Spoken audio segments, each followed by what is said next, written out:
রাখা হয় তাকে ইমাম বলা হয়। তাই তো আমরা দেখি মসজিদ আমরা যখন বলি ইত্তাদাইতু বিহাযাল ইমাম, আমরা এই ইমামের পিছনে সালাত আদায় করতেছি। এই ইমাম যিনি হবেন তিনি আমাদের নিয়ত এবং কর্ম, আমরা যে ইমাম সাহেব যদি বলে আল্লাহু আকবার আমরা নিয়ত বাঁধি, ইমাম সাহেব রুকুতে আগে যায় আমরা পরে যাই ইমামকে দেখে, ইমাম সাহেব আমাদের আগে সেজদায় যায় আমরা তারপরে যাই ইমামকে দেখে। তাই ইমাম যে ইমাম এবং মুসল্লি তার সম্পর্ক কি হবে? দেহ আর প্রাণের মতো। ইমাম আর মুসল্লির সম্পর্ক হবে দেহ প্রাণ, যেভাবে একে অপরের সাথে মিশে আছে, বোঝাই যায় না দেহ কোনটা প্রাণ কোনটা, ঠিক মিশে একাকার হয়ে যায়।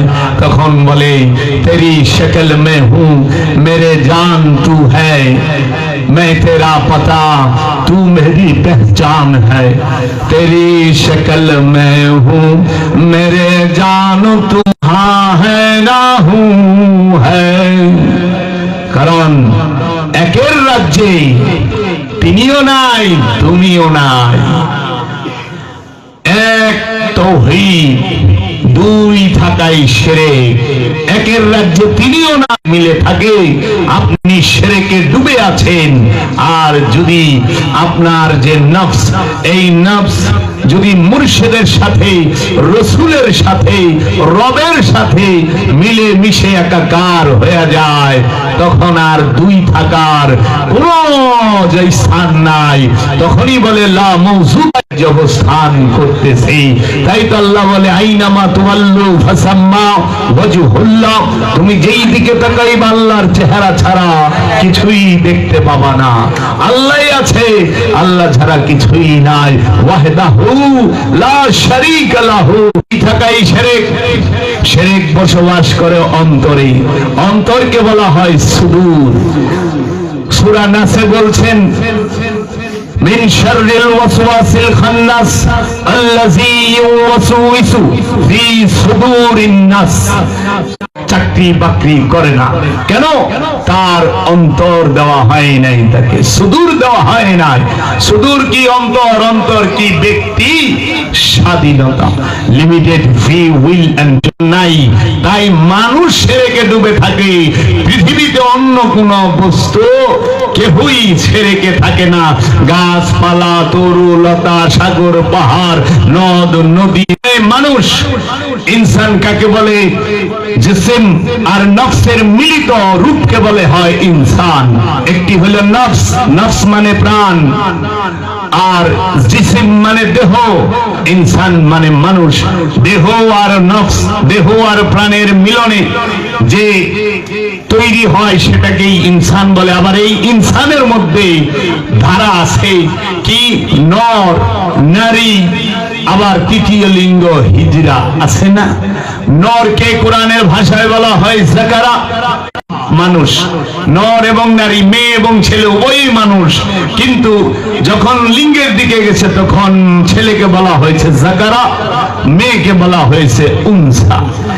এই যাকারা আর উনসা এর ভিতরে নফস আছে, ইনসানও আছে।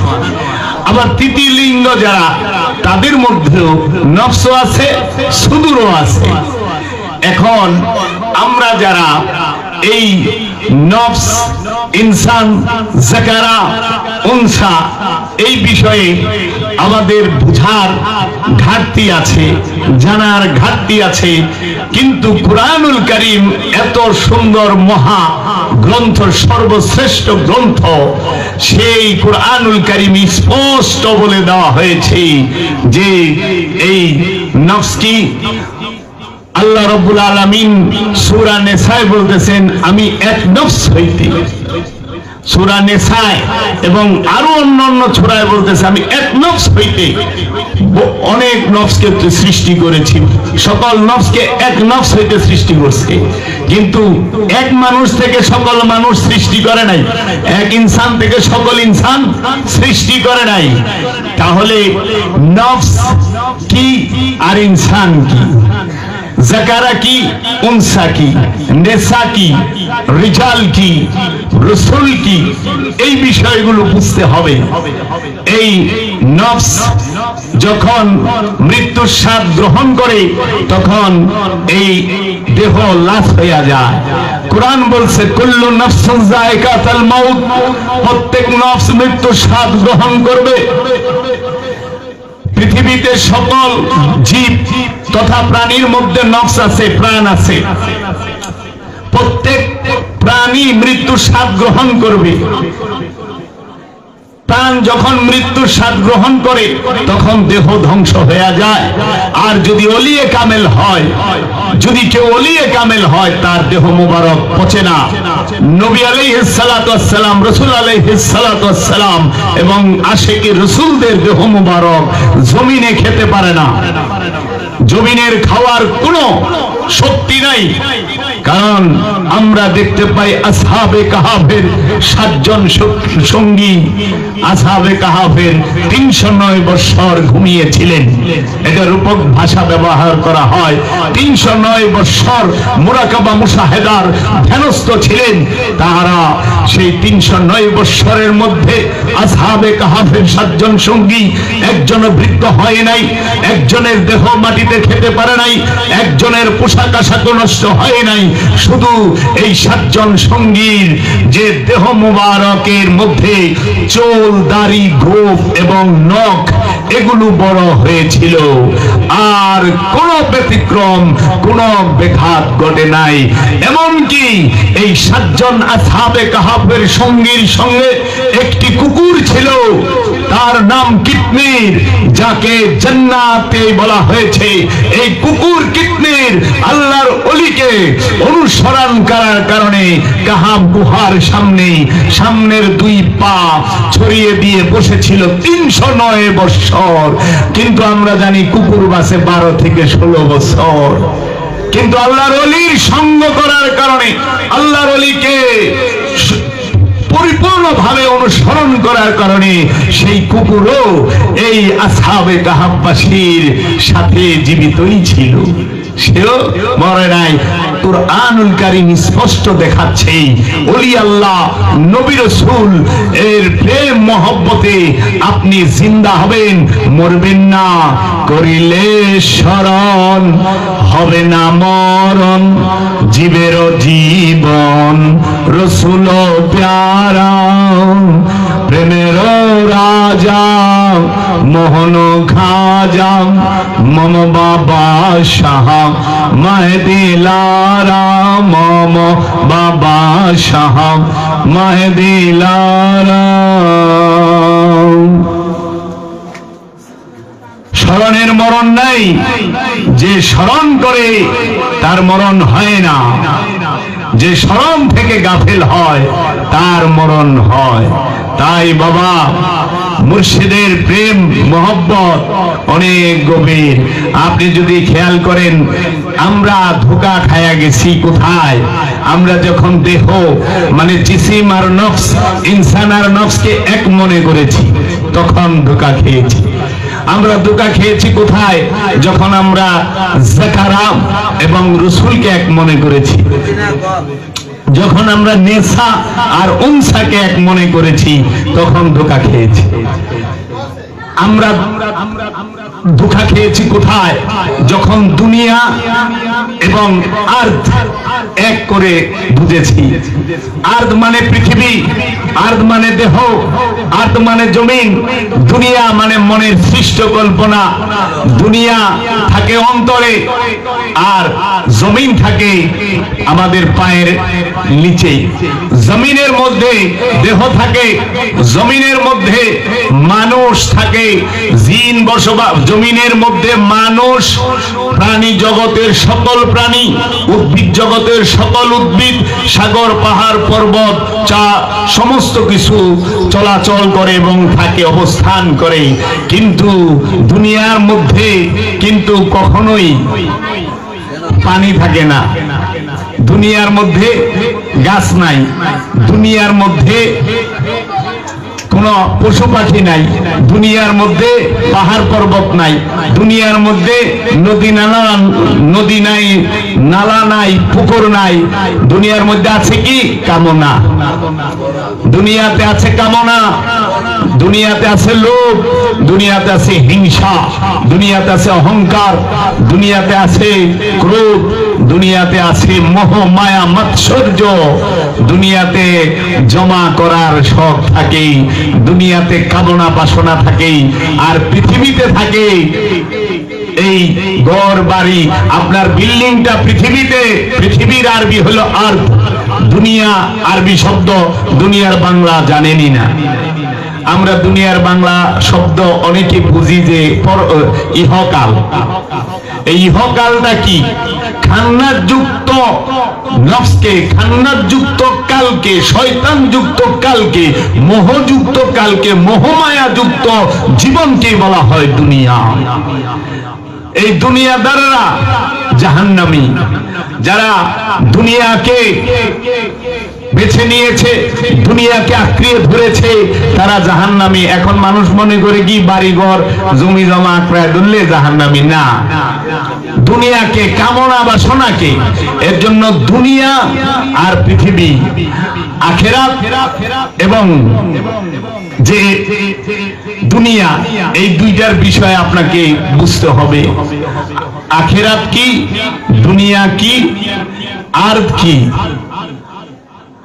এখন কোরআন থেকে যদি বলেন, আল্লাহ বলতেছেন ইউসাব্বিহু লিল্লাহি মা ফিস সামাওয়াতি ওয়া মা ফিল আরদ। আসমান এবং জমিনের মধ্যে যাহা কিছু আছে সবই আল্লাহর তাসবিহ পাঠ করে। আবার এই কোরআনেই বলতেছেন আল্লাহ রাব্বুল আলামিন, আমি আসমান এবং জমিনকে 6 দিনে তৈরি করেছি। সেই 6 দিন কি আমরা যে 24 ঘন্টায় দিন মনে করি, এই 6 দিন, এই 24 ঘন্টার দিন না আল্লাহর দিন? আল্লাহর দিন আর মানুষের দিন কি এক? না, কখনোই এক না। তা আল্লাহর 6 দিন কি আমাদের গবেষণা করে জানতে হবে, মুরাকাবা মুশাহেদা করে জানতে হবে, ইলমে তাসাউফের জ্ঞান অর্জন করে, সিনার জ্ঞান অর্জন করে জানতে হবে। তাই এই দুনিয়া আর দুইটা আরবি শব্দ, কিন্তু দুইটার বাংলা করা হয়েছে।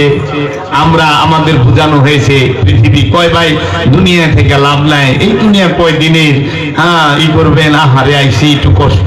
এইটা দুনিয়া না, দুনিয়াটা থেকে মনে, অন্তরে, হৃদয়ে। আপনার কামনা বাসনাটাই আপনার দুনিয়া। আর আপনি থাকেন জমিনে, পৃথিবীতে। এর জন্য আপনি জমিনের উপরে দাঁড়িয়ে আছেন, আর দুনিয়ার উপরে আপনি কল্পনার জগৎ তৈরি করে বয়ে রয়েছেন।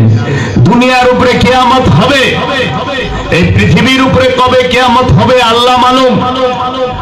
লেকিন দুনিয়ার উপরে যে প্রতি মুহূর্তে, প্রতি সময়ে, প্রতিদিন কিয়ামত হচ্ছে, এইটা তো প্রমাণিত।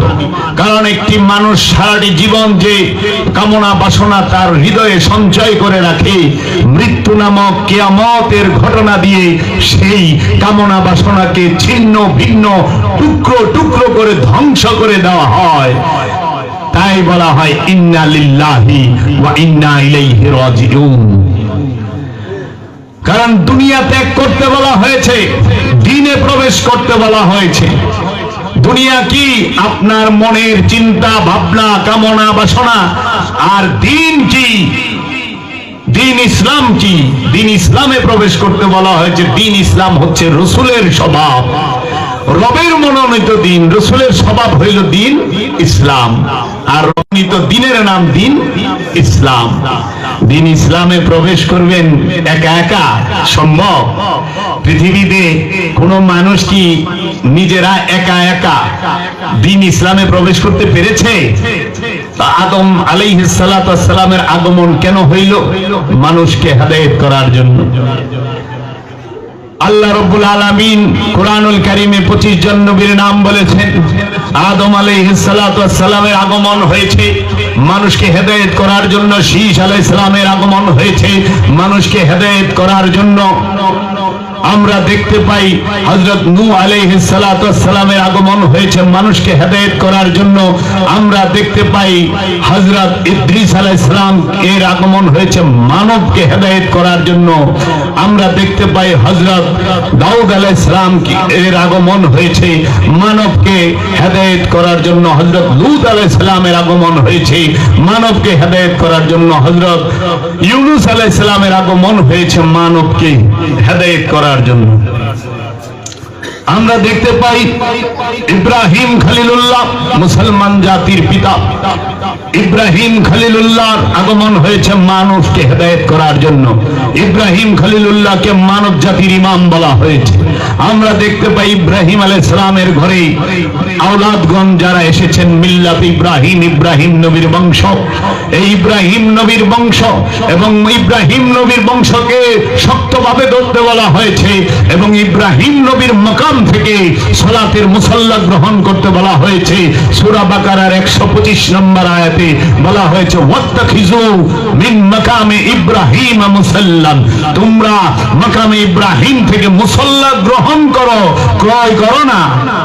ক্রয় করতে বলে নাই, গ্রহণ করতে বলেছে, বিছাইতে বলে নাই, গ্রহণ করতে বলেছে মুসাল্লা। এই মুসাল্লা কি কোন পাটি, কোন জায়নামাজ, কোন কার্পেট? No, never. সেটা কি ইব্রাহিম খলিলুল্লাহ, যে ইব্রাহিম আলাইহিস সালাতু ওয়াস সালাম তিনার যে এই আদর্শ, সেই আদর্শ যে মহামানবের মধ্যে আছে, সেই মহামানব যেন, সেই মহামানবকে যেন গ্রহণ করা হয়। সেই মহামানব যেভাবে বলে মহানবের সাথে সালাত করতে হবে।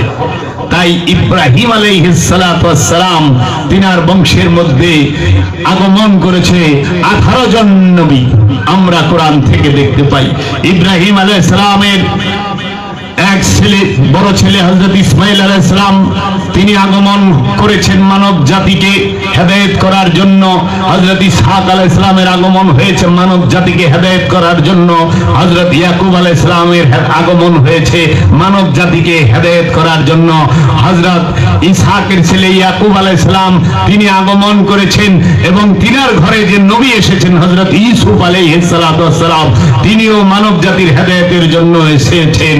হযরত ইউসুফ আলাইহিস সালামের ঘরে ইমরান আলাইহিস সালাম এসেছেন, তিনিও মানব জাতির হেদায়েতের জন্য এসেছেন। মানব জাতির হেদায়েতের জন্য মা মরিয়মের ঘটনা বর্ণনা করা হয়েছে। মা মরিয়মের গুরু যিনি হযরত জাকারিয়া আলাইহিস সালাতু ওয়াস সালাম, তিনি আগমন করেছেন মানব জাতির হেদায়েতের জন্য। মানব জাতির হেদায়েতের জন্য আগমন করেছেন ইয়াহইয়া আলাইহিস সালাতু ওয়াস সালাম, মানব জাতির আগমন হেদায়েতের জন্য আগমন করেছেন। আমরা দেখতে পাই কুরআনুল কারীমের মধ্যে যে হযরত ইয়াহইয়া আলাইহিস সালাতু ওয়াস সালামকে আল্লাহ রাব্বুল আলামিন তোফা পুরস্কার হিসেবে জাকারিয়া আলাইহিস সালামকে দান করেছেন। কিভাবে? মা মরিয়মের মেহরাবে যখন জাকারিয়া আলাইহিস সালাম প্রবেশ করলেন, দেখলেন আনসিজনাল ফল। মা মরিয়মকে জিজ্ঞেস করলেন, হে মরিয়ম, এই ফল কোথা থেকে আসলো? মা মরিয়ম বললেন, রবের তরফ থেকে এসেছে। মা মরিয়মের মেহরাবের উসিলা ধরে, মা মরিয়মের মেহরাবের উসিলা ধরে জাকারিয়া আলাইহিস সালাম আল্লাহর দরবারে ফরিয়াদ করলেন যে হে আমার রব, আমাকে একটি পুত্র সন্তান দান করেন। আল্লাহ রাব্বুল আলামিন সুসংবাদ দান করলেন, হে জাকারিয়া, আপনাকে একটি পুত্র সন্তান দান করা হবে, যার নাম হবে ইয়াহইয়া। সে হবে জিতেন্দ্রীয়, সে হবে জিতেন্দ্রীয়। তাহলে উসিলা ধরে আল্লাহর নবীও আল্লাহর দরবারে ফরিয়াদ করেছেন। তাও আবার কোন নবীর উসিলা ধরেন নাই, ধরেছেন কিসের উসিলা? মা মরিয়ম আলাইহিস সালাতু ওয়াস সালাম যেই ঘরের মধ্যে মুরাকাবা মুশাহেদার দায়মি সালাতে রত ছিলেন, সেই ঘরের সেই মেহরাবের উসিলা ধরে আল্লাহর দরবারে ফরিয়াদ করেছেন। আল কোরআন বলতেছে, কোরআনটা পড়েন, দেখতে পাবেন। তাই আমরা দেখতে পাই মা মরিয়ম সাধনা করার কারণে, মুরাকাবা মুশাহেদা করার কারণে, আপন গুরুর শিক্ষা নিয়ে মুরাকাবা মুশাহেদা করার কারণে আল্লাহ রাব্বুল আলামিন নগদ পুরস্কার দিলেন। কি পুরস্কার? আল্লাহ রাব্বুল আলামিন রূহকে নাযিল করলেন এবং বললেন, যা এই রূহ তিনি ভাষার রূপ ধারণ করে, রাসূল রূপ ধারণ করে সুসংবাদ দিলেন, হে মারিয়াম, রবের তরফ হইতে আপনাকে একটি সন্তান দেওয়া হবে, ছেলে দেওয়া হবে, যিনি এই জগতের আয়াত, তিনি হবেন ঈসা রুহুল্লাহ, ঈসা আলাইহিস সালাতু ওয়াস সালাম। মা মরিয়ম বললেন, আমাকে তো কোনো পুরুষ স্পর্শ করে নাই, আমি কিভাবে মা হব?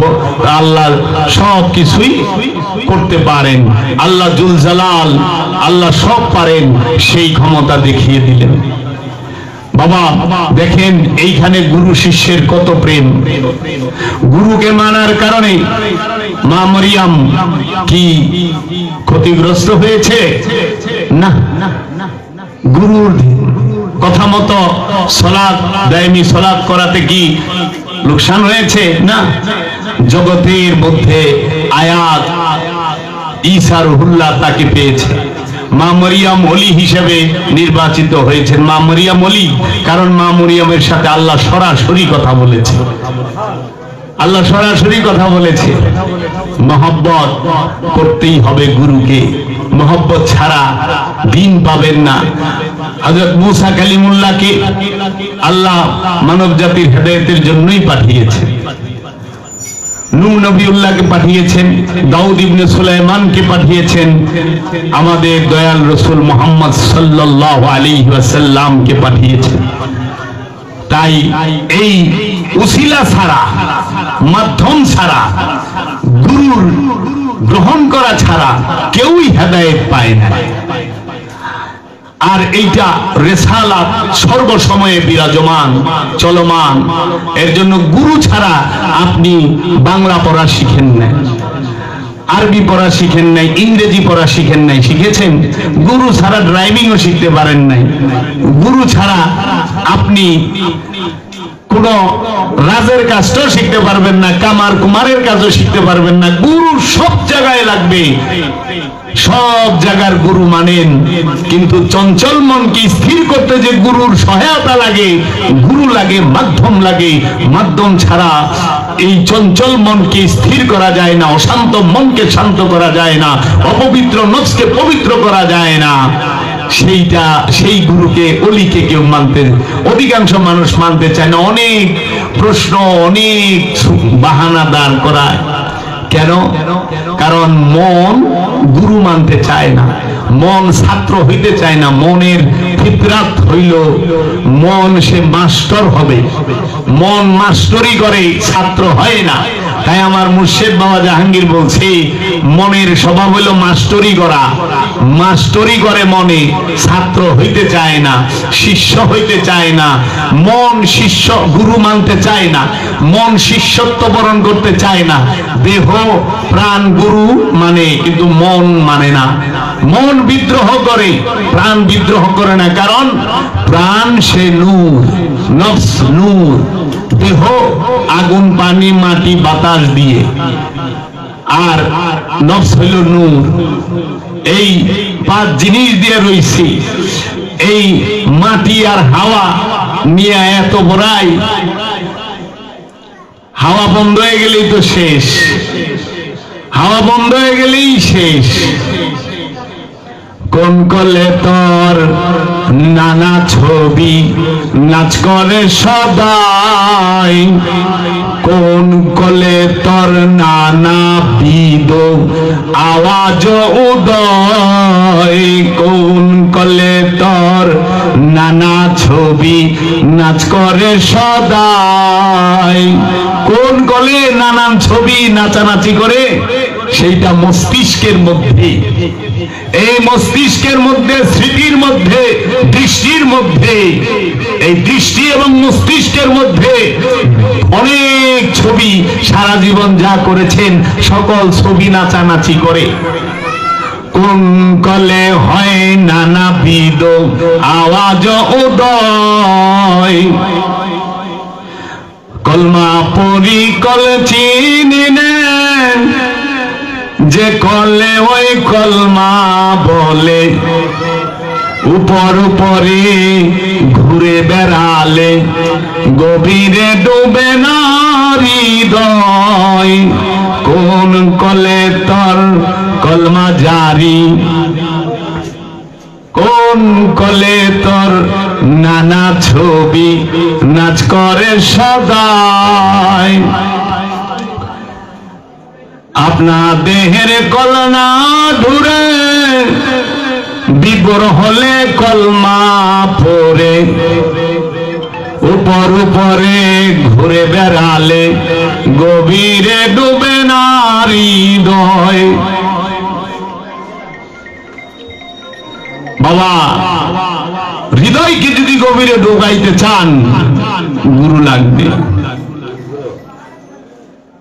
কালেমা যদি হইতে চান, পড়তে চান, গুরু লাগবে। আজকে ওলি আল্লাহর দরবার, ওলি আল্লাহর ভক্ত থাকবে প্রেম। ওলির কাছে 12 বছর মুরিদ হইয়া যদি হিংসা বিদ্বেষ না ভুলতে পারেন কি লাভ? গুরু ভাই যদি পীর ভাই যদি হিংসা করেন লাভ আছে? 12 বছর নামাজ পড়লেন কিন্তু এক মুসল্লি আরেক মুসল্লির সাথে ঝগড়া করে লাভ হইল? কারণ সলাতই তো স্বভাব পরিবর্তন করবে, নামাজ ছাড়া স্বভাব পরিবর্তন করা যায় না। পরিবর্তন করতে হইব স্বভাব, পরিবর্তন করে পোশাক, পরিবর্তন করতে হইব লেবাস না স্বভাব? স্বভাব পরিবর্তন করবেন। কামানো ছাড়বেন না জমানো ছাড়বেন? জমানো করা নিষেধ, কামানো নিষেধ না। প্রেম করবেন, হিংসা করবেন না। গুরুর দরবারে ভক্ত সে সব সময় গুরুর দরবারে নিবেদিত প্রাণ থাকবে। গুরুর দরবারে, মুর্শিদের দরবারে, পীরের দরবারে ভক্ত নিবেদিত প্রাণ। ভক্ত আপন মুর্শিদের দরবারে জান দিয়ে, মাল দিয়ে, জ্ঞান দিয়ে, বুদ্ধি দিয়ে, সমস্ত কিছু দিয়ে সব সময় সেবায় নিয়োজিত থাকবে। গুরু মুর্শিদের দরবার থেকে সুবিধা গ্রহণ করে না, মুর্শিদের দরবারে সুবিধা সেবা করে। সেবা করেন, সবার সেবা করতে হবে। আমরা যারা মুর্শিদের কাছে মুরিদ, পীরের কাছে মুরিদ, তাদের কর্ম কি? মুর্শিদের গোলামি, রসুলের গোলামি, রবের গোলামি করা এবং নিজের স্বভাবকে পরিবর্তন করা। মানুষের স্বভাব থেকে রবের স্বভাবে স্বভাবান্বিত হওয়া, রবের স্বভাবের ভিতরে, রসুলের স্বভাবের ভিতরে প্রবেশ করা, মানুষের স্বভাব ত্যাগ করা। মানুষের স্বভাব কি? মন্দ, মানুষের স্বভাব ভালো না। আমি বলি নাই, এটা আমার বাবার ডায়েরিতে লেখা না, কুরআনুল কারীমে লেখা, ইন্নাল ইনসানা খুলিকা হালুওয়ান। নিশ্চয়ই আমি মানুষকে অস্থির চিত্ত দিয়া সৃষ্টি করেছি। মানুষ জন্মগত অকৃত, জুলুমকার, মানুষ জন্মগত কৃপণ, মানুষ জন্মগত ভাবেই সে তারা হোরাপ্রবণ, মানুষ জন্মগত ভাবে তর্কপ্রিয়, মানুষ জন্মগত ভাবে অলস, মানুষ জন্মগত ভাবে পরশ্রী কাতর, মানুষ জন্মগত ভাবেই লোভী, মানুষ জন্মগত ভাবেই কৃপণ, মানুষ জন্মগত ভাবেই সে অধৈর্য। ইল্লাল মুসাল্লিন, মুসল্লি ব্যতীত। যিনি মুসল্লি হবে তিনি লোভী হবেন না, যিনি মুসল্লি হবে তিনি কখনোই কৃপণ হবে না, যিনি মুসল্লি তিনি কখনোই সে লোভীও হবে না, কৃপণও হবে না, অধৈর্য হবে না, চঞ্চল হবে না। তাহলে মুসল্লিকে যে রসুলের সাথে যোগাযোগ প্রতিষ্ঠিত করেছে, যে রবের সাথে যোগাযোগ প্রতিষ্ঠিত করেছে, সে মুসল্লি। আর রবের সাথে, রসুলের সাথে যোগাযোগ না হইয়া যার দিন দুনিয়ার সাথে যোগাযোগ হয়েছে, সে মুসল্লি না, সে মুসল্লি সাজছে। এর জন্য ওই সকল মুসল্লির জন্য ওয়াইল নামক দুজক রেডি আছে, যারা লোক দেখানো সালাত আদায় করে। এর জন্য বাবা সব সময় আপন মুর্শিদের দরবারে যদি কেউ একটি ধুলাকণাও দেখে, সেটাও যেন পরিষ্কার করে, দয়াল যেন তার বদলতে তার হৃদয়ের ময়লা পরিষ্কার করে দেয়। কারণ আমরা বুঝি না যে ইবাদত কার জন্য। ইবাদত কি দেহের জন্য? ইবাদত কি দেহের জন্য না মনের জন্য? ইবাদত হচ্ছে অন্তরের জন্য, মনের জন্য। ইবাদত দেহের জন্য না, কারণ দেহ তৌহিদে বাস করে। দেহ আগুন, পানি, মাটি, বাতাস দিয়ে তৈরি। এই চারটার যে তত্ত্ব তৌহিদে বাস করে, আর মন সে তৌহিদে বাস করে না, শিরকে বাস করে। আর নফস, প্রাণ, সে তো নূর, আল্লাহর সর্বশ্রেষ্ঠ সিফাতি নূর। নূর তো কখনো সে অপবিত্র না? নূর তো পবিত্র, অপবিত্র হলো খান্নাস, অপবিত্র হলো শয়তান। এই শয়তান যখন প্রাণের সাথে মিলে তখন প্রাণ হয়ে যায় অপবিত্র। এর জন্য আপনি পবিত্র কাকে করবেন? অন্তরকে করবেন না আপনি পবিত্র কাপড়কে করবেন? কাপড়কে পরিষ্কার করবেন, অন্তরকে পবিত্র করবেন, মনকে পবিত্র করবেন, দেহকে পরিষ্কার করবেন। দেহকে পবিত্র করার বিষয় না, পরিষ্কার করার বিষয়। মনকে, অন্তরকে, কলবকে, সুদূরকে পবিত্র করবেন।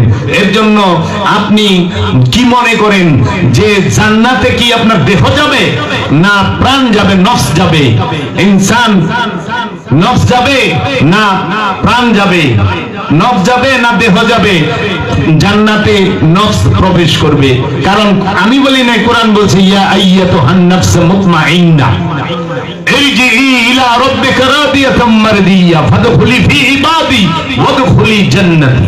হে পরিতৃপ্ত নফস, শান্ত নফস, তুমি তোমার নিজের মর্জিতে তোমার রবের দিকে ফেরত আসো এবং তুমি তোমার রবের জান্নাতে প্রবেশ করো এবং তুমি তোমার রবের বান্দার ভিতরে প্রবেশ করো। এর জন্য নফস জান্নাতে যাবে। নফস সে কোন মৃত্যুতে জান্নাতে যাবে? দেহে দৈহিক মৃত্যুতে নফস জান্নাতে যাবে? আপনার মরণ হয়েছে না? আমিত্বের মরণ গোটায় দিছে আশিকে রাসূল হযরত বেলাল। আল্লাহর নবীর প্রেমিকেরা, আল্লাহর নবীর সাহাবায়ে কেরামরা ওয়াইসাল কারণে মৃত্যুর মরণ ঘটায়া তিনি জান্নাতে ওই জাহিরি জিন্দা অবস্থায় তখনই যেতে পারে যখন সে পবিত্র হয়, ওই নফসটা পবিত্র হয়, তখন রবের সাথে ফানা হইতে পারে। আর যে পর্যন্ত প্রাণ খান্নাসের সাথে যুক্ত থাকে সেই পর্যন্ত সেই প্রাণ কখনোই রবের সাথে যুক্ত হইতে পারে না, আবার যায় যুক্ত হয়ে যায় দেহের। আপনি কি কোথায় থাকেন জিজ্ঞেস করেন, অনেকে কথার কথা বলে, ভাই আপনি কোথায় থাকেন? তো সাভারে থাকি। এটা হইলো মেজাজি কথাবার্তা। হ্যাঁ, আমি আমার গ্রামে থাকি। গ্রামে থাকি না, আমি থাকি দেহে। আমার আমি আর এই দেহ আমার, আমরা মিলা থাকি সাভারে। হাকিকত হইলো এইটা। হ্যাঁ, কারণ আমি নফস কবরে, দেহ কবরে। এই দেহটা আমির পোশাক। আমির সাথে যাহা যুক্ত হয় তাহাকে বলে আমার। আমির সাথে যাহা যুক্ত হয় তাহাকে বলে আমার। আমি নফস, আমি দেখি